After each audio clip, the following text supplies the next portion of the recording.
چلیں اقرار بھائی، اب ہم سر عام کی طرف بھی آئیں گے، پھر موجودہ حالات پہ بھی آئیں گے جو چل رہا ہے. تھوڑا سا اگر آپ بتانا چاہیں، کیونکہ ہماری پوڈ کاسٹ کا یہ ہوتا ہے کہ ہم اگر آپ کوئی بتانا چاہیں کہ انکم اسٹریم آپ کے کتنے ایک ہیں اور رفلی کتنے پیسے کما لیتے ہیں، یا ٹیکس رفلی کتنا دے لیتے ہیں؟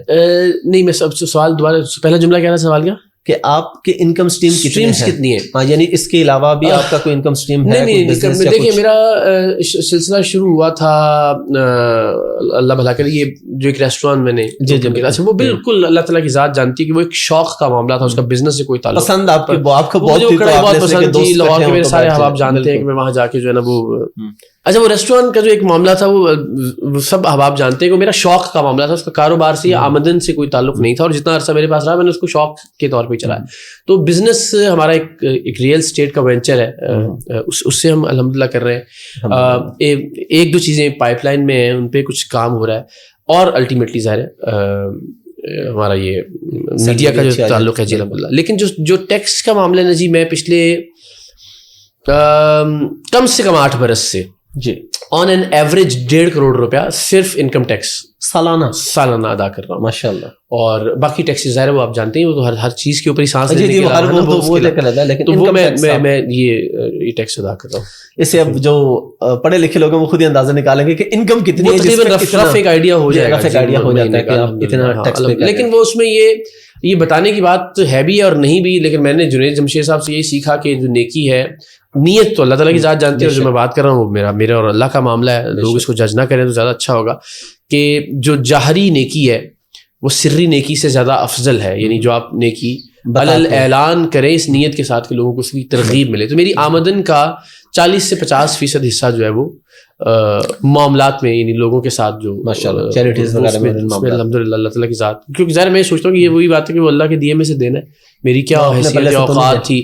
میں یہ بڑی عجیب بات ہے، واللہ عالم، یہ اب آپ دیکھیے گا کہ اس کو مذہب کے پیمانے پہ پرکھ کے کہ اس کو آپ نے نشر کرنا ہے یا نہیں.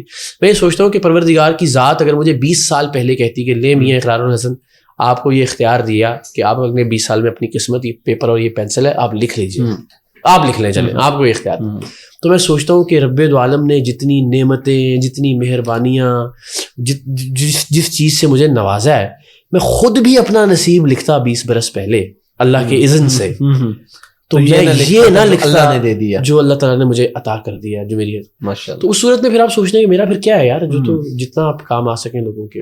ظاہر ضروریات بڑھ جاتی ہیں انفارچونیٹلی. آپ یہ تو نہیں کر سکتے کہ آپ تیاگ دیں دنیا کو، لیکن کوشش یہ ہے کہ جتنا زیادہ اللہ کے راستے میں ہو سکتا ہے وہ کیا جائے، خرچ کیا جائے. اچھا، سر عام پہ بھی بڑھتا بھی جاتا ہے، کبھی کبھی فکر ہی نہیں ہوئی بینک اکاؤنٹ کی. الحمدللہ ماشاء اللہ.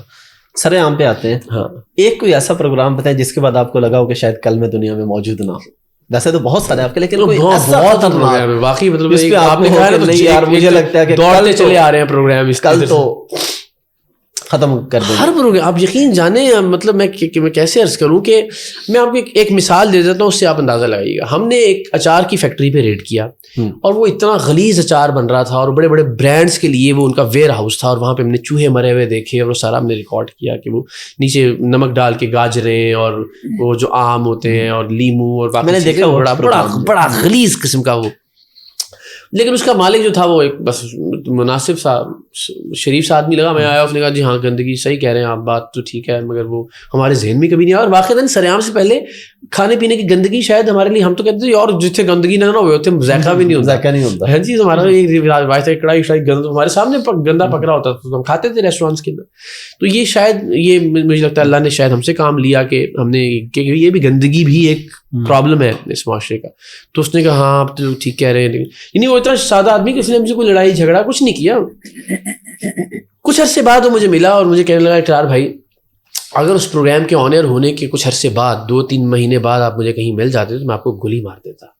میں نے کہا وہ جب پروگرام آنر ہوا تو مجھے پتہ لگا کہ میں، لوگوں نے کیا کہا اور رشتہ داروں نے تو اہل محلہ نے کہ میں تو، میرا کہنا ایسا بھی نہیں، میری زندگی میں مجھے لگا کہ کچھ نیگیٹو کیا میں نے، اور مجھے آپ کو بہت غصہ تھا، اور آپ مجھے ملتے تو میں آپ کو گولی. یعنی وہ اتنا شریف اور سادہ آدمی. تو جن بدماشوں سے یا جن مافیاز سے ہم نے پنگا لیا ہوگا، آپ ان کا سوچیں کہ وہ کیا نہیں سوچتے ہوں گے. لیکن وہ اللہ زیادہ بہتر پلانر ہے غالباً، تو اسے بچاتا آ رہا ہے اب تک. اور سب سے بڑی آفر کتنی آئی کہ یہ پروگرام نہ چلائیں، اتنے پیسے دیں؟ وہ ہم نے آن ایئر بھی کی، وہ 2.5 کروڑ روپے. 2.5 کروڑ. ہاں وہ ہم نے نشر بھی کی. جس طرح فرض کر میں نے آپ ہی پہ چھاپا مارا ہے. جی جی.